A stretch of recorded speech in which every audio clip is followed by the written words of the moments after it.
আজকে আমি ফেসবুকের ফার্স্ট পেমেন্ট তুললাম।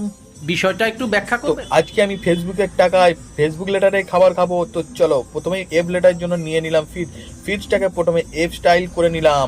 সত্যি 100%। এফ স্টাইলে হওয়ার পর তারপরে সেটাকে পেটে চালান করে দেওয়ার পর এ লেটারের জন্য নিয়ে নিলাম একটা আমুল দুধ। প্রথমে আমুল দুধটা এরকম খেলাম, কিন্তু পড়ছে না দেখে হাতে ঢেলে চেড়ে চেড়েই মেরে দিলাম দুধটাকে। তো তারপরে সি লেটারের জন্য নিয়ে নিলাম একটা চাটকিন। তো চাটকিনটাকে নিয়ে আমার দাদুর ফের ট্রেনটা ব্যাকে আসছিল, দেখতে দেখতে খেয়ে নিলাম। ই লেটারের জন্য একটা ইলাইচি নিয়ে সেটাকে মুখে চালান করে দিলাম। তো এলাইচি খাওয়া শেষ করে বি লেটারের জন্য নিয়ে নিয়েছিল একটা বাস্ট, বাট বাসটাকে দিয়ে পেটের মধ্যে গিয়ে ব্রাস্ট হয়ে গেল। তো ও লেটার জন্য কিছু না পেয়ে দুটো রসগোল্লা দিয়ে ও বানিয়ে ফেসবুক লেটারটাকে পেটে ওটাকে চালান করে দিয়ে আজকের মতো এইটাও সম্ভব? নেক্সট কে লেটারের জন্য নিয়ে নিলাম কিটক্যাট, বাট কিটক্যাট খেতে খেতে আজকের মতো ফেসবুক লেটারটা কমপ্লিট করলাম। Tata bye bye, subscribe.